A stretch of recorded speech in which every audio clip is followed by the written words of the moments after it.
부동산 시장 안정이 정상화되고 네. 있는데 뭐 소장님 말씀하신 것처럼 굳이 뭘 할 필요는 없어 보인다. 그리고 또 하나 뭐냐면 저도 이제 정책을 중요하게 생각하는데 정책이 단기적으로 영향을 미치긴 힘들 거예요. 그건 우리가 그 전 정부에서도 느꼈잖아요. 그쵸, 아무리 수없이 정책이 해도. 하려도 안 되잖아요. 큰 흐름은 막을 수 없다는 거죠. 대신 정책은 장기적으로 영향해서 어떤 트리거가 될 수가 있습니다. 그중에서 전 가장 중요한 게 취득세라고 보고 있어요. 취득세, 2주택자, 4주택자의 취득세를 건들면 안 됩니다. 이건 뭐냐면 그러니까 이게 정권이 바뀌고 정치가 바뀌면서 가장 문제되는 게 뭐냐면 정책이 계속 바뀌는 거예요. 네. 그건 뭐냐면 물론 정치적인 성향과 그리고 어떤 그 이념으로 그렇게 될 수 있죠. 예를 들어서 종부세 같은 건 할 수 있어요. 난 그렇게 생각 안 해. 1주택자, 고가주택 나 낮춰야 된다. 할 수 있어요. 그건 정치적 판단의 문제니까. 그런데 취득세는 한번 생각해 보시죠. 자, 2주택자한테 취득세를 높게 받는다. 이게 정치 판단으로 틀려질 문제입니까? 그렇죠. 아니 집을 왜 한 채 더 사는 거예요? 투자. 네, 투자잖아요. 네. 투자에 그러면 대한 세금 대가를 많이 내라는 게 거죠. 어떤 정권이 와도 고개를 끄덕거릴 수 있잖아요. 예. 그렇죠? 그러니까 그게 일시적으로 뭐 내가 그러니까 마찰적 네. 2주택자 있을 수 있겠죠. 네. 갑자기 지방에 있다가 서울로 오면서 그런 유예가 다 되니까 말고 자 집을 한 채 더 사는데 취득세를 높게 받는 게 정치적 판단으로 틀려질 수 있는 문제냐고요. 그렇죠. 그 기준에 대해서는 이렇게 어느 정도 높게 받느냐에 대해서는 이제 판단에 따라 영향을 미치겠지만 지금 그렇죠. 말씀하신 것처럼 그렇죠. 투자 목적이라면 그에 상응한 세금을 내라. 이제 그래서 제가 감히 얘기하는데 취득세를 건드리는 순간 저는 이건 투기론자들이다. 그렇게 이렇게 생각하면 뭐. 그리고 이게 사실 굉장히 중요한 정책이에요. 이걸 건드리면 다시 또 한국의 부동산 시장이 또 엄청나게 또 난리 날 거예요. 근데 그러면 또 아까 그 저는 생각이 좀 네. 다른 게 저는 이 정책을 풀어주는 시기에 따라서 영향력이 완전히 다르다라고 생각하거든요. 네. 그래서 지금은 풀어주면 안 돼요.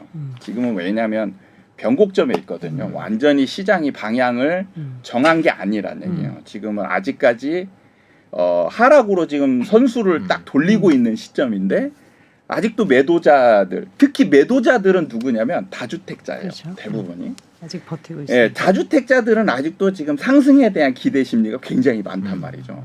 그러니까 이런 상황에서 이제 뭐 말씀하신 것처럼 취득세, 양도세 이런 거 풀어주면 살아나요. 이제 투기 심리가 살아나는데, 투기 심리가 살아나는데 저는 이제 조금 다른 부분이 좀 지나면 풀어줘도 돼요. 왜요? 네, 풀어줘도 안 살아나요. 절대 안 살아나요. 저 이 부분에 완전 반. 왜냐면 왜냐하면 제가 저기 말씀드린 게 네. 지금 대구를 풀어줬거든요. 네. 안 살아나고 있어요. 안 대구는 살아납니다. 그럼 공급이 따라줘서 그런가요? 그게 뭐냐면 제일 중요하다라고 제가 네, 비교하는 게 뭐냐면 미분양이 있으면요. 미분양이 있으면 절대 투기 심리가 살아날 수 없습니다. 절대예요. 그래서 미분양이 어느 정도 누적되어 있으면 네. 그때부터 풀어줘도 돼요. 그러니까 그런 시점을 한번 봐라. 네네. 제가 한 말씀 더 드리면 네. 그러니까 제가 아까 말씀드렸죠. 단기적으로 소장님 말씀처럼 안 살아나죠. 네네. 근데 가격이 떨어지면요 다시 또 붙게 돼 있어요. 네. 투기 선수 가격 떨어졌는데 뭐 세금 더 한다는데 당연히 더 사기 시작한단 말이죠. 네. 잠깐만, 위원님. 한참 걸려요. 그러니까 저는 근원적으로 저희가 이 문제는 사회적 공론화가 필요하다. 그러니까 한국의 부동산 시장에서 그게 빠졌다고 해서 그것도 풀어주면 또 장기적으로 또다시. 반작용이 일어날 텐데 안 된다. 이거는 무조건 저기 우리 안에 가둬놔야 되고요. 이 부분에 대해서 사실은 뭐 여러 본인 근데- 김효선 의원님은 어떠세요? 네, 지금 취득세 두 분의 문제. 의견은 네. 예. 네. 네, 저는 이게 지역에 따라서 다른 건 좀 맞는 것 같아요. 그래서 취득세가 대구도 그렇지만 지방의 취득세 같은 것들 뭐 중과한다고 해서 늘어나지 않잖아요. 그래서 저는 지역에 따라 조금 세율을 차등해서 매겨야 된다고는 봐요. 이번에 세법 개정안에 들어간 내용 중에서 이제 지방 저가주택 공시지가 3억 미만에 있어서는 종부세 양도세 빼주는 거 나왔잖아요. 네, 합산 배제.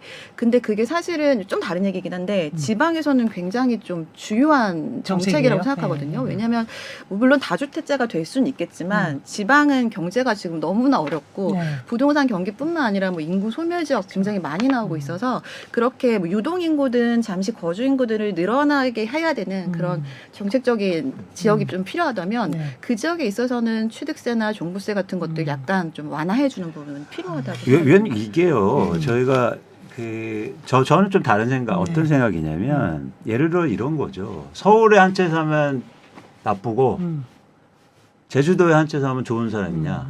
어?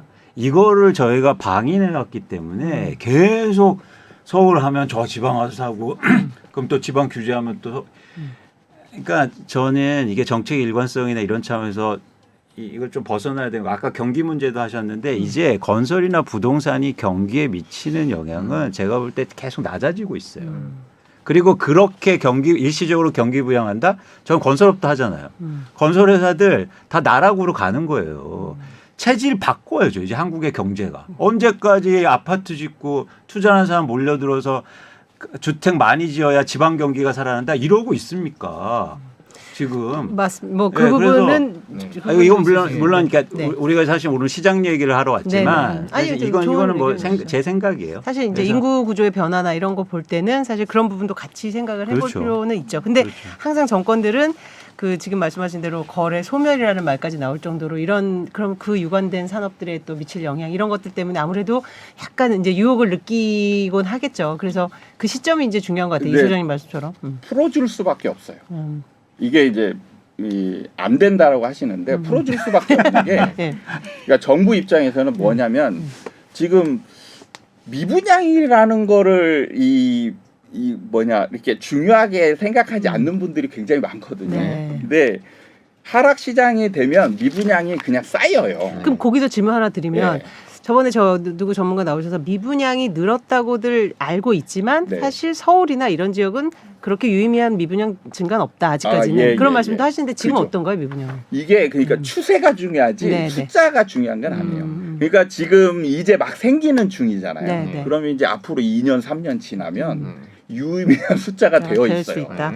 그렇게 지금 늘어나는 중이거든요. 네. 그런 문제가 뭐냐면 이 규제가 누적되어 있어서 미분양이 쌓이고 있으면 이제 매수자들은 끝까지 안 사거든요. 네. 끝까지 안 사요. 그럼 정부 입장에서 무슨 이제 문제가 생기냐면 이 건설 경기가 문제가 되고 실제로 미분양 때문에 부도나는 건설사들이 생겨요. 네. 그럼 이게 이제 그냥 단순히 주택 문제만의 그쵸. 어떤 주택 하락 안정화의 문제가 아닌 일종의 경제 문제로 이제 비화된단 말이에요. 실제로 제가 현장에 있으면서 2010년 이후에 부도난 회사들이 굉장히 많거든요. 네.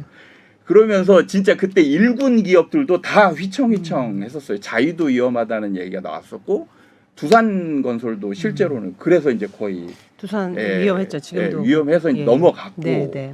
그러니까 그 미분양 현장이 한 군데 정도만 심하게 나면 거의 건설사가 버티지 못하는 정도가 되는 것 같더라고요. 그래서 그런 그러니까 상황이 되면 예, 그런 그러니까 이 상황이 소장님은 되면 정리하면 이 이걸 소장님- 이제 정부 측에서는 어떻게 뭘 하냐면 규제를 풀어가지고 이거를 사게 만들어야 돼요. 그래서 나중에는 양도세 면제까지 줘요. 네. 그러니까 취득세 중과를 풀어주는 게 근데 아니고 그냥- 양도세 면제로 예. 줘버려요. 예.